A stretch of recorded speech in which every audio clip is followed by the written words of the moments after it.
평생 투석을 받으셔야 합니다. 내가 왜, 대체 뭘 잘못했길래? 이상하죠? 분명 소변을 보고 나왔을 뿐인데 물 위에 거품이 쉽게 사라지지 않습니다. 처음엔 대수롭지 않게 넘깁니다. 물을 덜 마셔서 그런가 보다. 피곤해서 그런가 보다.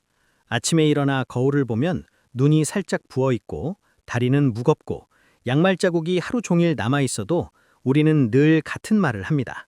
나이 들면 다 그렇지. 하지만 그 사소한 변화가 몸속에서 가장 조용한 장기, 신장이 보내는 첫 신호라면 이야기는 달라집니다. 신장은 아파도 쉽게 말하지 않습니다. 소리를 지르지도 갑자기 통증을 주지도 않습니다. 그저 아주 작게, 아주 오래 신호를 보낼 뿐입니다. 경북에 사는 74 김영식 님이 진료를 받으러 오셨습니다. 평소 크게 아픈 곳도 없었고 매일 산책을 하며 지내던 분이었습니다. 그러던 어느 날 저녁 식사를 하다 갑자기 힘이 툴리며 쓰러졌고 가족들은 급히 응급실로 향했습니다. 검사 결과를 본 순간 모두가 말을 잃었습니다. 신장 기능이 이미 20% 수준까지 떨어져 있었던 겁니다. 수년 동안 소변에는 거품이 있었고 밤마다 다리가 뻐근해 주무르지 않으면 잠들기 힘들었지만 어르신은 늘 이렇게 생각하셨습니다. 짜게 먹어서 그런가 보다. 술 때문이겠지. 만약 병원을 조금만 더 늦게 찾았다면 이제는 평생 투석기에 의존해야 할 상황이었습니다. 신장이 무서운 이유는 정상일 때는 아무 말도 하지 않다가 어느 순간 되돌리기 어려운 지점에서야 존재를 드러낸다는 데 있습니다. 이유 없이 피곤해지고 몸이 붓고 혈압이 오르고 피부톤이 칙칙해지고 입맛이 사라집니다. 대부분의 사람들은 그 모든 변화를 그저 나이 탓으로만 돌립니다. 그리고 너무 늦은 뒤에야 비로소 깨봤습니다. 그래서 지금 이 이야기를 듣고 계시다면 그냥 흘려듣지 마십시오. 잠시 후에 제가 실제 환자들에게 권해 소변 거품을 줄이고 크레아티닌 수치를 안정시키고 신장의 부담을 덜어준 3가지 과일에 대해 말씀드리겠습니다. 이 선택 하나가 당신의 남은 시간을 완전히 바꿀 수도 있습니다. 신장 건강에 관심이 있으시고 약에만 의존하지 않는 자연스러운 회복 방법이 궁금하시다면 지금 이 이야기를 끝까지 들어주세요. 저는 20년 넘게 임상 현장에서 수많은 환자를 만나온 내과 전문의 이영진입니다. 진료실에서 가장 자주 듣는 말이 있습니다. 선생님, 그냥 나이 들어서 그런 줄 알았어요. 하지만 몸은 훨씬 오래 전부터 계속 신호를 보내고 있었습니다. 우리가 알아채지 못했을 뿐입니다. 투석실에서 몇 시간씩 기계에 의지해 치료받는 어르신들을 볼 때마다 저는 늘 같은 생각을 합니다. 조금만 더 일찍 알았더라면 결과가 달라지지 않았을까? 다행히도 신장은 생각보다 회복력을 가진 장기입니다. 완전히 망가진 상태가 아니라면 매일의 식습관만 바꿔도 기능 저하의 속도를 늦추고 부담을 크게 줄일 수 있습니다. 그리고 그 출발점이 바로 과일입니다. 많은 분들이 과일을 그저 디저트로 생각하지만 신장에게 과일은 천연 조절제이자 자연이 만든 약과도 같습니다. 물론 모든 과일이 좋은 것은 아닙니다. 칼륨과 당분이 많은 과일은 오히려 신장에 부담을 줄 수 있습니다. 하지만 제가 임상에서 신장의 새 친구라고 부르는 특별한 3가지 과일이 있습니다. 이 과일들은 염증 반응을 줄이고 혈액 속 노폐물 배출을 돕고 신장의 필터를 한결 가볍게 만들어줍니다. 인천에 사는 69살 박미수님은 크레아티닌 수치가 2.3까지 올라 투석을 고민하던 상황이었습니다. 약물 조정과 함께 이 3가지 과일을 매일 식단에 포함하도록 권했습니다. 3달 뒤 수치는 1.4로 안정되었습니다. 그분은 눈물을 글썽이며 이렇게 말씀하셨습니다. 이제 밥 먹을 때 내일 병원 갈 걱정부터 하지 않아도 되네요. 그럼 이제부터 이 3가지 과일을 하나씩 이야기해드리겠습니다. 왜 신장에 도움이 되는지, 언제, 어떻게 먹어야 하는지, 함께 먹으면 왜 효과가 더 좋아지는지까지 마치 신장이 다시 깨어나는 과정을 거꾸로 따라가듯 천천히 안내해드리겠습니다. 신장이 아플 때까지 기다리지 마십시오. 오늘, 지금 이 순간부터 당신의 식탁에서 신장을 먼저 챙기기 시작하십시오.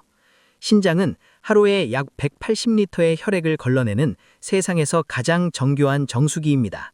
하지만 소금과 설탕, 술과 진통제, 그리고 쌓여온 스트레스가 필터를 조금씩 처음엔 눈치채지 못할 만큼 미세하지만 어느 순간 몸 전체가 무겁고 둔해집니다. 정수기 필터를 제때 바꾸지 않으면 물이 탁해지는 것처럼 말입니다. 지금의 선택이 앞으로의 10년을 바꿀 수 있습니다. 이제 첫 번째 과일 이야기부터 시작해 보겠습니다. 신장의 필터를 가장 부드럽게, 가장 자연스럽게 깨끗하게 도와주는 음식 중 하나가 바로 사과입니다. 사과는 그저 흔한 과일이 아닙니다. 자연이 우리 몸에 건네준 가장 순한 정화 도구에 가깝습니다. 사과 속의 풍부한 수용성 식이섬유는 혈액 속 노폐물과 불필요한 지방 성분을 붙잡고 몸 밖으로 배출하는 데 도움을 줍니다. 그 덕분에 신장이 혼자 감당해야 할 부담이 눈에 띄게 줄어듭니다. 또 하나의 중요한 것은 사과에 들어있는 유기산 성분입니다. 이 성분은 소변 속 찌꺼기가 뭉치는 것을 막고 소변 흐름을 맑게 만들어 결석이 생길 가능성을 낮춰줍니다. 유럽에는 이런 말이 있습니다. 하루에 사과 한 개면 의사가 멀어진다. 저는 환자분들께 이렇게 말씀드리곤 합니다. 하루에 사과 한 개면 투석기가 멀어진다. 몇 해 전 68살 한 남성이 진료실을 찾았습니다. 식사가 불규칙했고 소변 검사에서 단백 성분이 보이며 신장 수치도 조금씩 오르던 상태였습니다. 저는 약부터 권하지 않았습니다. 아주 작은 실천 하나만 제안했습니다. 아침에 반쪽, 오후에 반쪽. 하루에 사과 한 개만 드셔보세요. 한 달 뒤 검사 수치는 분명히 달라져 있었습니다. 그분은 이렇게 말씀하셨습니다. 사과 말고는 아무것도 바꾸지 않았는데 몸이 훨씬 가볍고 얼굴 붓기도 줄었다고요. 하지만 사과도 아무 때나 먹으면 같은 효과를 내지는 못합니다. 그래서 저는 3가지 원칙을 강조합니다. 첫째, 껍질을 벗기지 마십시오. 사과의 중요한 성분은 껍질 바로 아래에 모여 있습니다. 깨끗이 씻기만 하면 껍질째 드셔도 괜찮습니다. 둘째, 너무 공복이거나 너무 배부를 때는 피하십시오.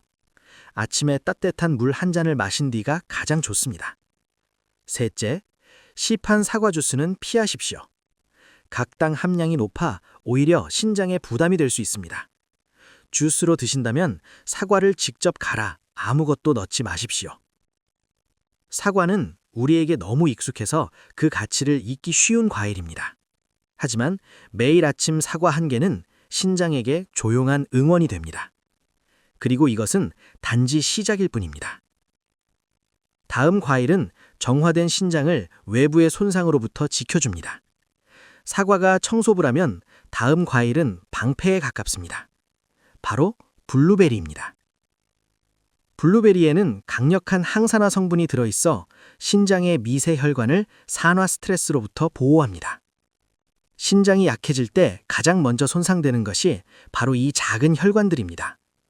블루베리는 그 손상을 늦추고 혈류 흐름을 부드럽게 만들어 신장이 제 역할을 오래 유지하도록 돕습니다. 다리 부종과 고혈압으로 오랫동안 힘들어하던 한 환자분께 아침마다 블루베리 한 줌을 권한 적이 있습니다. 2달 뒤 잠이 깊어지고 다리 붓기가 눈에 띄게 줄었다고 말씀하셨습니다. 블루베리는 생과일이나 무가당 냉동 제품이 가장 좋습니다. 말린 제품은 당분이 많아 주의가 필요합니다. 사과 반쪽과 블루베리를 함께 먹는 간단한 조합은 정화와 보호를 동시에 도와줍니다. 이제 마지막 과일입니다. 우리에게 가장 익숙하지만 가장 과소평가된 과일, 바로 배입니다. 배는 수분이 풍부해 신장과 요로의 흐름을 자연스럽게 도와줍니다. 몸속에 불필요한 열을 내리고 배출을 부드럽게 만들어 신장을 편안하게 합니다. 과일을 피하던 초기 신장 문제 환자에게 저녁 식사 후 배 반쪽을 권한 적이 있습니다. 몇 주 뒤 밤에 화장실 가는 횟수가 줄고 숙면을 되찾았다고 하셨습니다. 배는 신장을 부드럽게 씻어내는 자연의 세정기와 같습니다. 이제 정리해 보겠습니다. 사과는 비워주고 블루베리는 지켜주며 배는 흐르게 합니다. 이 3가지를 일상에 조용히 들여놓는 것만으로도 몸은 서서히 달라지기 시작합니다. 소변은 맑아지고 몸은 가벼워지며 아침의 붓기도 조금씩 사라질 것입니다. 하지만 과일로만은 충분하지 않습니다. 신장을 오래 지키려면 생활 습관이 함께 바뀌어야 합니다. 그래서 저는 5가지 습관을 꼭 함께 기억해 달라고 말씀드립니다. 첫째, 짜게 먹는 습관을 줄이십시오. 조금 덜 짜게 먹는 것만으로도 신장의 부담은 크게 줄어듭니다. 둘째, 진통제를 습관처럼 드시지 마십시오. 가능하다면 찜질과 스트레칭부터 시도해 보세요. 셋째, 단백질은 많이가 아니라 내 몸에 맞게 드십시오. 붉은 고기보다는 부담이 적은 선택이 좋습니다. 넷째, 담배는 끊고 술은 줄이십시오. 한 잔의 습관이 몇 년 뒤 큰 부담이 될 수 있습니다. 다섯째, 물은 꾸준히 나누어 마십시오. 아침에 따뜻한 물 한 잔은 신장을 깨우는 신호입니다. 저는 환자분들께 이렇게 말씀드립니다. 신장은 세상에서 가장 정직한 장기입니다. 불평하지 않고 조용히 일합니다. 하지만 너무 오래 괴롭히면 아무 말 없이 기능을 내려놓습니다.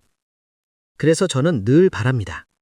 이 이야기가 아직 괜찮다고 믿는 분들께 조금이라도 일찍 닿기를. 큰 변화는 필요 없습니다. 작은 것부터 시작하면 됩니다. 아침엔 사과 하나, 낮엔 블루베리 한 줌, 저녁엔 배 반쪽, 그리고 잠들기 전에 따뜻한 물 한 잔. 몸은 당신의 다정함을 기억할 겁니다. 깊은 잠으로, 맑은 얼굴로, 가벼운 아침으로 조용히 답해줄 것입니다. 오늘 이 이야기가 당신이나 당신이 사랑하는 누군가의 첫 변화가 되기를 바랍니다. 끝까지 들어주셔서 감사합니다. 이 이야기가 도움이 되셨다면 구독과 좋아요 부탁드리고 주변에 공유해주세요. 여러분의 작은 실천이 누군가의 신장을 살릴 수 있습니다. 제 방송들 듣는 모든 분들이 항상 행복하길 진심으로 바라겠습니다.